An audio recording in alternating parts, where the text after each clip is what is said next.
Dagon by H.P. Lovecraft. I am writing this under an appreciable mental strain, since by tonight I shall be no more. Penniless, and at the end of my supply of the drug which alone makes life endurable, I can bear the torture no longer, and shall cast myself from this garret window into the squalid street below. Do not think from my slavery to morphine that I am a weakling or a degenerate. When you have read these hastily scrawled pages, you may guess, though never fully realize, why it is that I must have forgetfulness or death. It was in one of the most open and least frequented parts of the broad Pacific that the packet of which I was supercargo fell a victim to the German sea raider.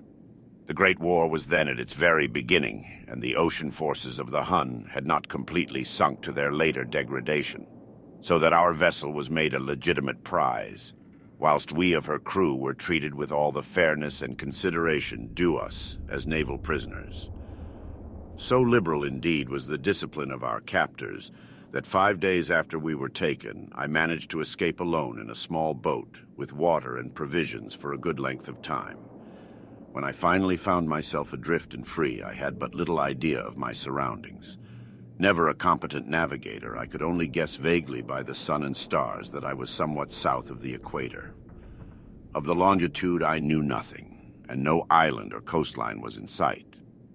The weather kept fair, and for uncounted days I drifted aimlessly beneath the scorching sun, waiting either for some passing ship or to be cast on the shores of some habitable land. But neither ship nor land appeared, and I began to despair in my solitude upon the heaving vastnesses of unbroken blue. The change happened whilst I slept. Its details I shall never know, for my slumber, though troubled and dream-infested, was continuous. When at last I awaked, it was to discover myself half sucked into a slimy expanse of hellish black mire, which extended about me in monotonous undulations as far as I could see, and in which my boat lay grounded some distance away. Though one might well imagine that my first sensation would be of wonder at so prodigious and unexpected a transformation of scenery, I was in reality more horrified than astonished. For there was, in the air and in the rotting soil, a sinister quality which chilled me to the very core. The region was putrid with the carcasses of decaying fish, and of other less describable things which I saw protruding from the nasty mud of the unending plain. Perhaps I should not hope to convey in mere words the unutterable hideousness that can dwell in absolute silence and barren immensity.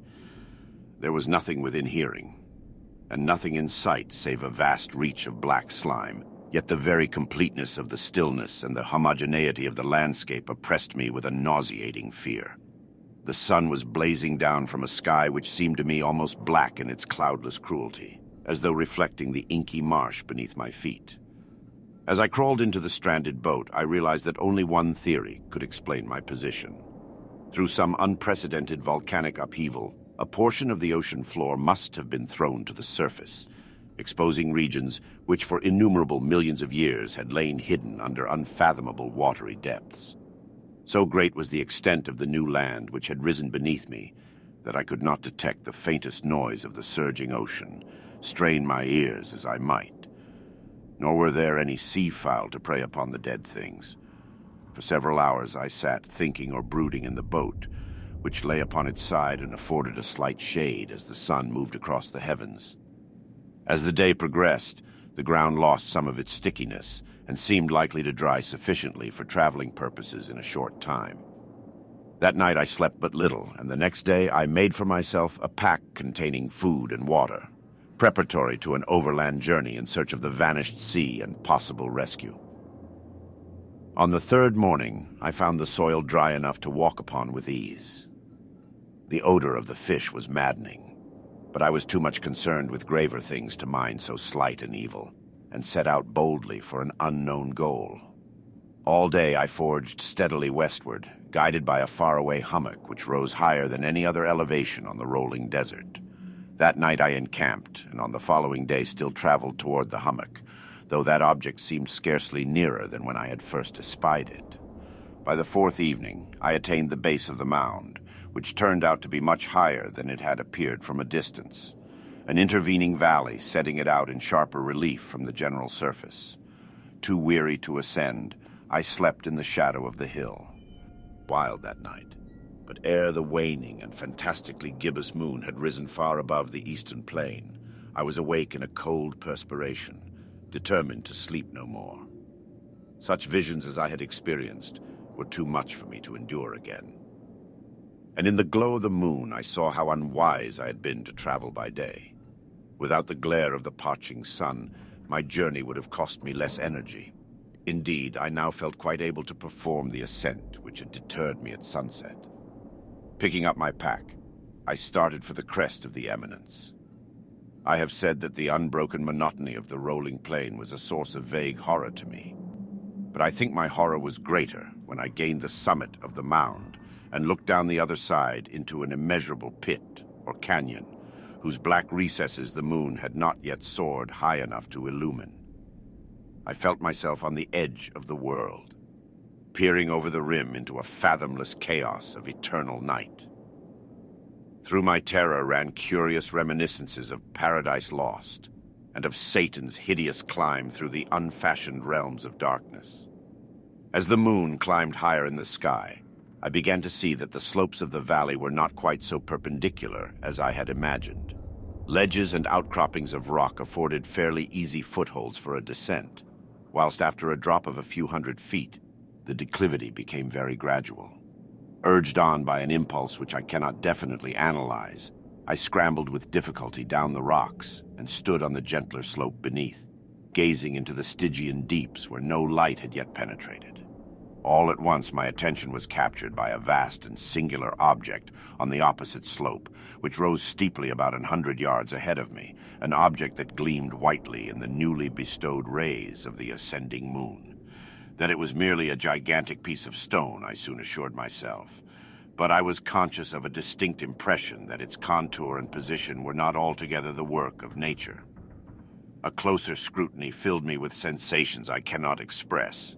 For despite its enormous magnitude, and its position in an abyss which had yawned at the bottom of the sea since the world was young, I perceived beyond a doubt that the strange object was a well-shaped monolith whose massive bulk had known the workmanship and perhaps the worship of living and thinking creatures.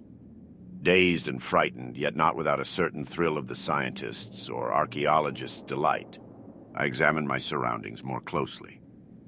The moon, now near the zenith, shone weirdly and vividly above the towering steeps that hemmed in the chasm, and revealed the fact that a far-flung body of water flowed at the bottom, winding out of sight in both directions, and almost lapping my feet as I stood on the slope. Across the chasm, the wavelets washed the base of the Cyclopean monolith, on whose surface I could now trace both inscriptions and crude sculptures. The writing was in a system of hieroglyphics unknown to me, and unlike anything I had ever seen in books, consisting for the most part of conventionalized aquatic symbols such as fishes, eels, octopi, crustaceans, mollusks, whales, and the like. Several characters obviously represented marine things which are unknown to the modern world, but whose decomposing forms I had observed on the ocean-risen plain. It was the pictorial carving, however, that did most to hold me spellbound. Plainly visible across the intervening water on account of their enormous size were an array of bas-reliefs whose subjects would have excited the envy of a Dora. I think that these things were supposed to depict men, at least a certain sort of men, though the creatures were shown disporting like fishes in the waters of some marine grotto, or paying homage at some monolithic shrine which appeared to be under the waves as well. Of their faces and forms I dare not speak in detail, for the mere remembrance makes me grow faint. Grotesque beyond the imagination of a Poe or a Bulwer, they were damnably human in general outline, despite webbed hands and feet, shockingly wide and flabby lips, glassy, bulging eyes, and other features less pleasant to recall. Curiously enough, they seemed to have been chiseled badly out of proportion with their scenic background. For one of the creatures was shown in the act of killing a whale, represented as but little larger than himself. I remarked, as I say, their grotesqueness and strange size, but in a moment decided that they were merely the imaginary gods of some primitive fishing or seafaring tribe, some tribe whose last descendant had perished eras before the first ancestor of the Piltdown or Neanderthal man was born. Awestruck at this unexpected glimpse into a past beyond the conception of the most daring anthropologist, I stood musing whilst the moon cast queer reflections on the silent channel before me. Then suddenly I saw it. With only a slight churning to mark its rise to the surface, the thing slid into view above the dark waters. Vast, Polyphemus-like and loathsome, it darted like a stupendous monster of nightmares to the monolith, about which it flung its gigantic scaly arms, the while it bowed its hideous head and gave vent to certain measured sounds. I think I went mad then. Of my frantic ascent of the slope and cliff, and of my delirious journey back to the stranded boat, I remember little. I believe I sang a great deal and laughed oddly when I was unable to sing. I have indistinct recollections of a great storm some time after I reached the boat. At any rate, I know that I heard peals of thunder and other tones which nature utters only in her wildest moods. When I came out of the shadows, I was in a San Francisco hospital, brought thither by the captain of the American ship, which had picked up my boat in mid-ocean. In my delirium I had said much, but found that my words had been given scant attention. Of any land upheaval in the Pacific my rescuers knew nothing, nor did I deem it necessary to insist upon a thing which I knew they could not believe. Once I sought out a celebrated ethnologist, and amused him with peculiar questions regarding the ancient Philistine legend of Dagon, the fish god. But soon perceiving that he was hopelessly conventional, I did not press my inquiries. It is at night, especially when the moon is gibbous and waning, that I see the thing. I tried morphine, but the drug has given only transient surcease, and has drawn me into its clutches as a hopeless slave. So now I am to end it all, having written a full account for the information or the contemptuous amusement of my fellow men. Often I ask myself if it could not all have been a pure phantasm, a mere freak of fever as I lay sun-stricken and raving in the open boat after my escape from the German man of war. This I ask myself, but ever does there come before me a hideously vivid vision in reply. I cannot think of the deep sea without shuddering at the nameless things that may at this very moment be crawling and floundering on its slimy bed, worshipping their ancient stone idols and carving their own detestable likenesses on submarine obelisks of water-soaked granite. I dream of a day when they may rise above the billows to drag down in their reeking talons the remnants of puny, war-exhausted mankind. Of a day when the land shall sink and the dark ocean floor shall ascend amidst universal pandemonium. The end is near. I hear a noise at the door as of some immense slippery body lumbering against it. It shall not find me. God, that hand. The window.